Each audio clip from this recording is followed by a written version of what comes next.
y'all? Welcome to another webisode of my story. And I can't believe I'm doing this. I'm telling my life story. I'm airing out my dirty laundry and shiced. I don't know why. So, anyway, that's what I'm doing, because they overcame by their testimony. And I want to be an overcomer. And as an overcomer, you face fears and you tell your testimony and you do what you gotta do, So that's pretty much it. Okay, so I'm gonna be moving forward with my story of my life, which is totally fictional. It's not even real. So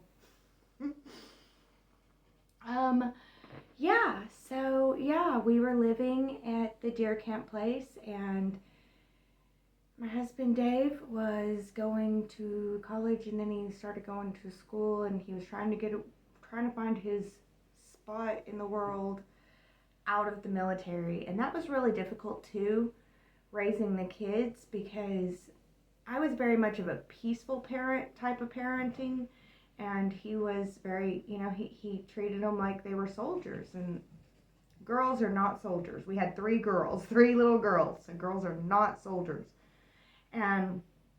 But it was cool because we lived like 2 blocks from the church, and at the time I would walk the girls to the church. Sometimes we would drive the car, but a lot of times we would walk to the church because it was just so nice to walk as a family to the church. It was just, I don't know. It was nice. I enjoyed it. We're in a small little town, and that was really cool. And I started teaching Sunday school, and I really got hardcore into Christianity. I really did end up getting really hardcore into Christianity. And my sister was too.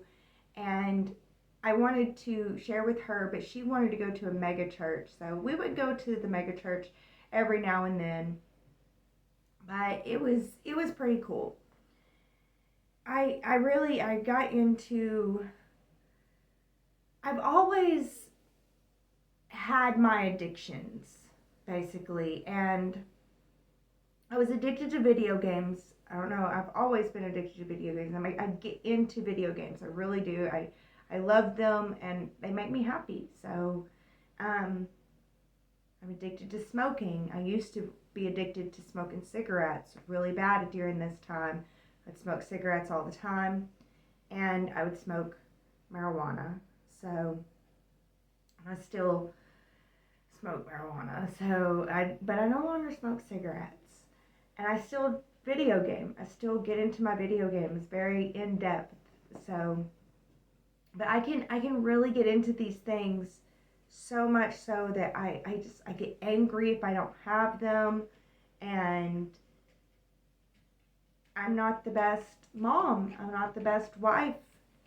I'm not the best me that I can be. But yeah, during this time, I remember one morning I woke up and I was out of cigarettes. I'm very diligent with taking care of my addictions. So, like, I try to make sure that they're there whenever I want them and crave them and need them, I do what I can to make sure. So I usually would make sure that I would have a cigarette in the morning. And that means that, my husband at the time, because he would smoke too, and he probably smoked my last cigarette while he was up that night, because we don't sleep at the same sleep schedule. And I was so angry, and I was just angry at the world. And I remember getting in my truck, and I was just cussing out everybody, the whole world. And I was like driving like a maniac, and I was driving to my dad's house because his girlfriend smoked, and I knew that she would give me a cigarette to at least be able to calm down to go to the store. And we don't have the money for cigarettes, and we barely had the money to pay bills and to eat and to survive. It's pretty much how it always was. And I was cussing out the whole world, and I started cussing out God. I called out God and was like cussing out God, even driving down the road like a maniac. And I remember I went around this curve, and as I go around this curve, the truck starts spinning, and I mean spinning out of control so fast. It was like so fast. It was so crazy. And it spins off the road into the ditch, and right after the ditch there's a clearing, and then there's woods, just trees, tree. And I knew as fast as I was spinning into the ditch, I'm about to hit these trees pretty dang hard. I'm about to hit them really hard. I'm spinning completely out of control, and I'm just like, oh F, oh F. I can't believe this is happening. And um I was like, I was bracing myself for impact because I knew that we were going to hit these trees really hard. It's probably going to destroy my truck. And I knew to brace for impact, to brace is to get hurt. So you have to relax. So I was like relaxing into it and being like, well, this is my fate now. I was just accepting it. So crazy how it was so fast. It was just boom, boom. But, like so much happened in that boom, boom. So crazy. It's like time slowed down, and I was spinning out of control in my truck into the ditch, about to hit the woods, and then light as a feather. I can't even explain it. Like it's, and it's like light as a feather. Like it just stopped spinning, and very light. I didn't hit no tree at all. I was like right in front of the tree, like this, like right in front of the tree. It was right there. It was so crazy. I was like, wow, that's crazy. I put it in 4-wheel drive and drove out of the ditch and got out of there. But to me, the spinning out of the control was even off. Like I was driving like a crazy bat, but with it spinning out of control like it did, it was so crazy. It felt like something had my car and was spinning it and then stopped it right in front. It was like, and that moment, the reason why I talk about it and I tell the story of it is because it really stuck with me. And there's times where I begin to lose faith and I go back to that moment. I put it in 4-wheel drive. I drove to my dad's, and yeah, I got a cigarette from my stepmom and ended up going to the store. But it really it's stuck with me. There,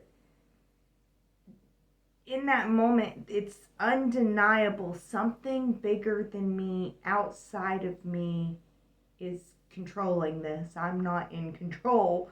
There's something bigger than me. There's something more powerful than me that's outside of me that's in control. I don't know how to explain it other than that. That's how it felt. Yeah. So during this time, I would get really, really in depth into video games. And I would also, while doing my video games, because I don't know. I love chaos and I thrive in chaos as a little girl. I loved school, but I would go to my dad's house and they would be having a party and I would have math homework and science homework to do. So I'd be doing math homework and science homework while a party is going on around me. So it really helps for me to concentrate with noise going on around, Whenever it's silent, the noise in my head gets louder, but whenever the noise is around me, the noise in my head gets quieter so that I'm able to focus. It's strange, but so for me to focus on video games, I typically would have like YouTube going, watching like some kind of documentary thing or something like that, and then I would have music going at the same time. And at this time, I'm really getting into hardcore Christianity. I'm really into Christianity hardcore. And I'm like reading my Bible every single day. And Dave is not really into it. He's not that into it. And at first, I was kind of upset because he would go, but he was upset that I kind of fell into it. He liked it at first that we were going for the kids, but once I fell into it, he didn't like that because I was reading my Bible every single day, and I was basically watching YouTube Christian conspiracy theories, which, oh my gosh, there's so many, guys. I mean, so many things. Oh, it's a rabbit hole of its own, which I've explored every single nook and cranny of that rabbit hole. It's crazy because I'll go in depth with stuff and really explore. And this is what I did during these years. And I was kind of crazy, and I wasn't the best mom. I was more focused on conspiracy theories and my video games getting to the next level and my drugs than I was my kids, really. And they were growing up around me. And, it's sad. But I loved them too, and I was focused on them too. But yeah, the thing with Zach was, I had a friend, and she was she was like talking to me about how she thinks that the court have gaslighted me. Basically, my friend told me that, like I was talking about, yeah, but the court, for this, and like I said a disclaimer in my one video, criminal court is not family court. They're different courts. And then she just was like, well, what about child support court? And I'm like, what about child support court? And she's like, what kind of court is that? And I was like, it's a different court altogether. And she's like, well, if he's tied up in child support court, he's not taking you to custody court, is he? Because I was scared that he's going to start me with custody papers again. Because they can do that over and over again, guys. You can continually do that. Take him to court, take him to court, take him to court.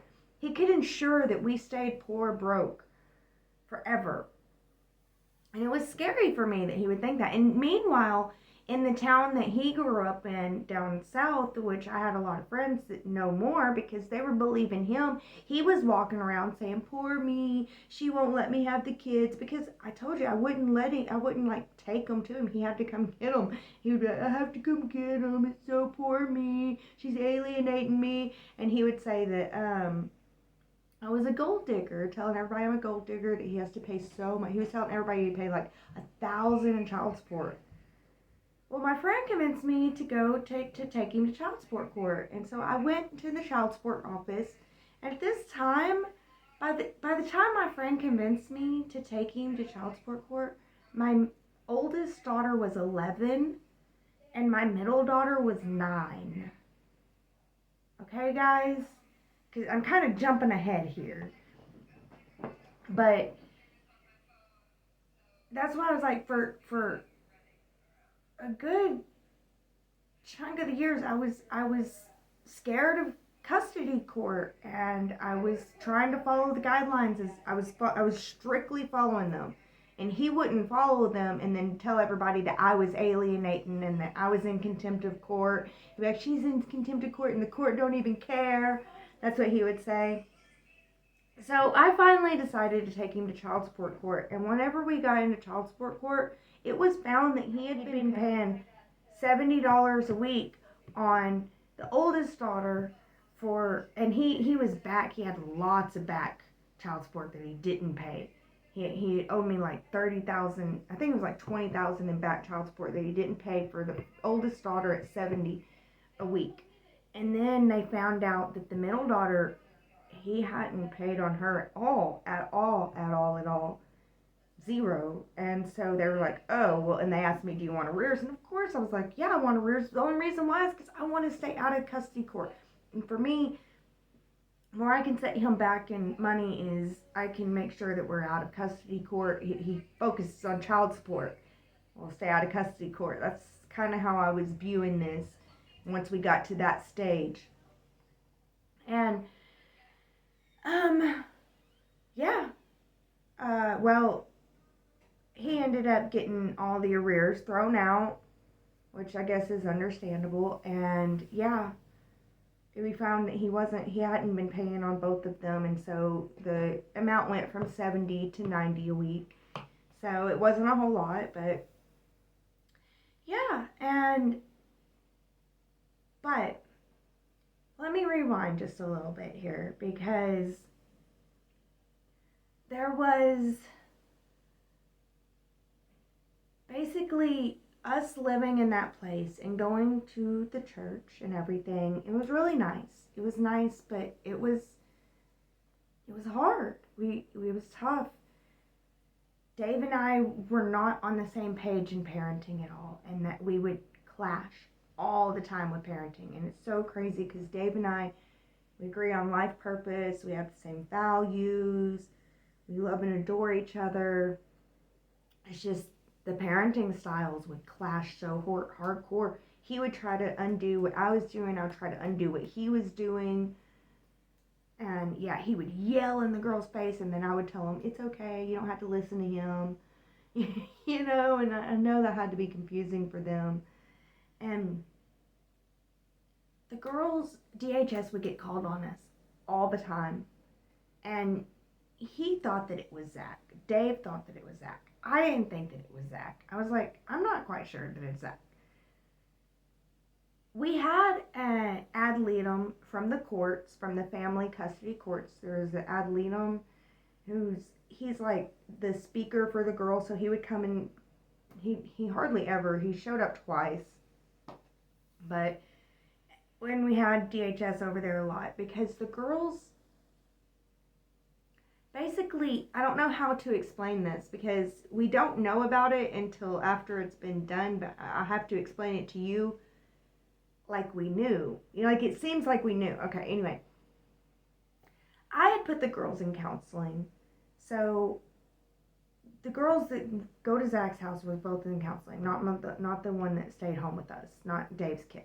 But we had put them in counseling and they were going to school. We would do everything that we could to get them together. One of the things was, you remember how I told you that I prided myself in the fact that I could get my kids to bed by 9 o'clock. It was a schedule that I would do every single night. We would start with bath, and then there would be, lotion up, pajamas, and read a book, and cuddles, and good night. And they would go to bed, and it was like that same schedule. Well, now I attribute it to they're getting older. They didn't want to do the schedule anymore.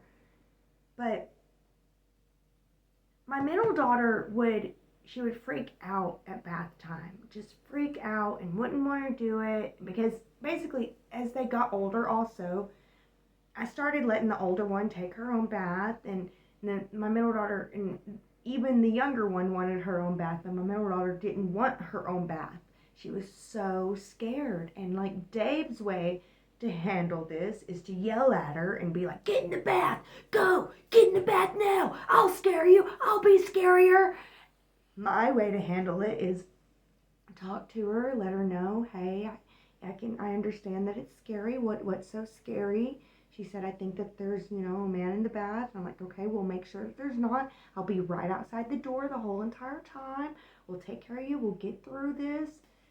But it's hard for me to do my type of parenting when he's yelling and saying, like, it's so hard. And on top of that, so now the bedtime routine became hard and difficult. And then on top of that, I would try to make sure they had clean clothes and they're all ready to go to school. And they were doing things like, especially my oldest daughter would do things like because we had cats, we had dogs and everything, but I would try to keep the house clean. Like my idea, like you can have pets, but let's not make the house smell like we have pets, the best that we can, some people will be like, it smells like, anyway, I'm sure it does, but we do the best that we can. Anyway, you don't want to live in feces and pee. Like that's too far for me. I will not do I'll clean that stuff up, I will with the pets. But my daughter would go and hunt them out and put them in her shoe and put them down her back and rub it on her and her sisters for the longest. And I didn't know she was doing it. She would do it on her way to the bus stop, or she would do it, after I got them all cleaned up and everything. And then I think that they're going clean. Well, no, she's like, do it on the bus, So, but we found out through counseling. And again, I'm summing up years to you guys here. It's like 5-6 years of struggle and trying to figure out, what is it? Why can't I keep my kids clean? I'm trying my hardest, And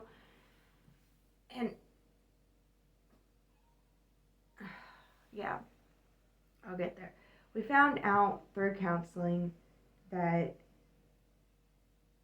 Zach had taught them that the bathtub is a scary place and that people are going to get you, that he has to be there with them and basically molest them in the bathtub.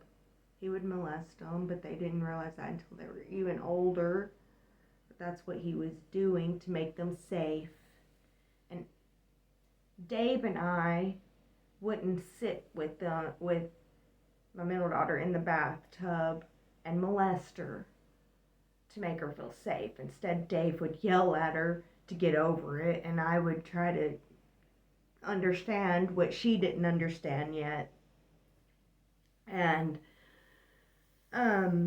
basically my oldest daughter was making them stinky kids because it was a response of the molestation that Zach was doing to her, and putting, she would make them stinky so that they wouldn't be molestable, they wouldn't be desirable.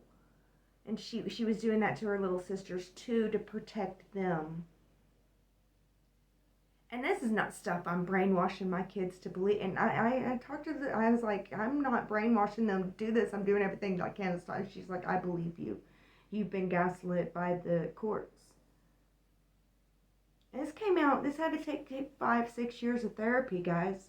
And my kids going to therapy before we even realized what was going on and why it was going on. And she's like, no, a kid would not. She wouldn't do this because you're telling her to. You didn't even, I didn't even know that that's a symptom of being molested. I would have to know that. Maybe I could know that, theoretically I could know that, and I could teach her to do that so that she would present the symptoms. But they each presented the symptoms differently too. Anyway, I'm so defensive about it because I was called a liar for years. For years, whenever I knew I wasn't. I wasn't a liar. I was trying to protect my kids. So at this point, when Zach comes to pick up my kids, he showed up in the driveway. He hadn't been there in 2 years, guys. Hadn't been there in 2 years. He just shows up in the driveway. I tell my kids to go out the back door and run to the neighbor's house. I run with them, and he gets out a camcorder. This is her being contempt of court. It was the very first time that I ever denied them visitation, but this was after everything had come out, and it was pretty much obvious and clear what he had done to them, what was done. And it was too late, too. Also too late. But we had a nice neighbor. We had an awesome neighbor, awesome guy. He was one of my dad's friends. He was always there. He took care of the girls. Girls, what I'm talking about is me and my sisters. He would babysit us at times, and he would also watch my neighbors who were girls at our age. He was an awesome man. He was really good. The kids loved him. He lived in a trailer. He was an alcoholic. Always drinking, but he had 3 bedrooms with big TVs and cable.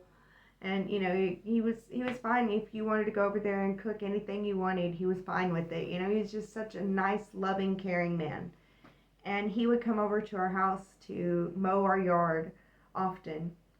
So whenever I ran over there with my kids, he defended me, and he told Zach that he needed to go. He said, I don't care what it is. If this woman doesn't want you around her and her kids, you need to go. I don't care if you say they're your, I don't care. I don't care what the situation is. They're at my house now, and you need to leave my house.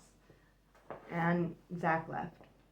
And he had recorded that. And I know that he wanted to present that in court for proof of my contempt of court. But still had child support arrears, and I was able to take him to child support court. Whatever I can to be able to protect them. I knew if we went into custody court, they're not going to believe me if I say that the kids are being molested. I can't say nothing. I knew that. So, and all I wanted to do was protect my kids. Yeah, I did start to keep the kids from him. And thank God, I do thank God that he kept himself from us for so long during the years that, he could have been there a lot more, causing a lot more damage, because apparently he caused a lot of damage. He did. He caused a lot of damage. A lot of damage. And yeah. So, that's all I got for you for my story today. I thank you guys for listening. It feels good to get this off my chest. It feels good to tell my side, because I never told my side. Whenever all my friends back home, they were like, why won't you let him see him? I couldn't tell them why, because it wasn't my job to tell that my daughter was being affected this way. Does that make sense? I waited until my kids grew up, and I asked their permission to tell my side of the story publicly, and they said, yes, go for it. But until then, I didn't feel like it was my job to tell anybody. These are my children. They're my daughters, and their image is theirs to shape, not mine. And it is not right for me to go out and be like, my kid was molested, and let them be known as the molested kid. No. It was their job to grow up and to tell it themselves. And they did. And I'm so proud of them. So proud of them. And then I get my chance to tell my side. And this is the first time I get to say it. And it's out there. Whenever he was saying I was keeping them from them, I wasn't at first. I did everything I could. He did everything he could to sabotage it. And he destroyed them. He destroyed his relationship with them. And that's not on me. That's not on me. I did what I could to take care of my kids and to protect my kids where I could, despite my weaknesses, my addictions, my wrongness. I wasn't perfect. No, I was not perfect. But I did my best. And I'm glad I get to get it out there. I wanted to protect my kids. That's it. I just wanted them to have a good childhood. That's it. That's all. You want to hate me for that? You want to call me a gold digger? I'm a gold digger. Okay? I'm a gold digger. I'm a parental alienator. And I'm a gold digger. I'll take it. I don't care anymore. But at least I can say my side. You can believe it or not. Whatever. Anyways, thank you so much for being here. Thank you for putting up with me. Oh my goodness. As always, be blessed with love. That's all. Wait a minute. No, that's not all she got. She got a little bit to say just here at the end. So hold on, folks. I just want to say really, really quick, I've got an exciting opportunity to share with you. As a student and a content creator, I pour my heart and my soul into each and every video. And I absolutely love bringing you all along on my crazy adventures. But creating quality content requires a lot of time, effort, and resources. But that's where you can come in. If you enjoy my videos and want to share your support, I've set up a few ways for you to contribute and become an even more integral part of the Mystic Hillbilly community. Your support means the world to me, and it helps me to continue doing what I love most. First of all, I have a few donation options available to you. If you'd like to make a one-time contribution, you can find the links to my Cashapp, Venmo, and PayPal in the video descriptions. And every single donation, no matter how big or small, truly makes a difference and allows me to create even more exciting content for you all. But wait, there's more. I'm thrilled to introduce to you my Patreon membership, where for only $5.55 a month, you can gain access to exclusive behind-the-scenes content and outtakes from all my videos. As a Patreon supporter, you'll get to see all the edits and behind-the-scenes bloopers that didn't make it in the final cut. It's like having a VIP pass to the Mystic Hillbilly editing room. This is really something special for all my haters out there. As a member, you'll gain access to hours of footage of me making mistakes, doing everything wrong, and just having an all-around hilarious time. So, haters, if you ever want to see me in my most human, this is your golden opportunity. So, whether you choose to become a member or make a donation, know that your support is deeply appreciated. I genuinely thank each and every one of you for being a part of this amazing journey with me. Your positive energy and contributions mean everything to me. Before I go, I just want to take a moment to say that I pray that every blessing sent my way is multiplied and returned to the sender tenfold. May success find their way into your lives as you've brought them into mine. Thank you all so much for your support, and until next time, stay adventurous, stay curious, and always remember to keep the mystic in you alive. And now, that's all she got.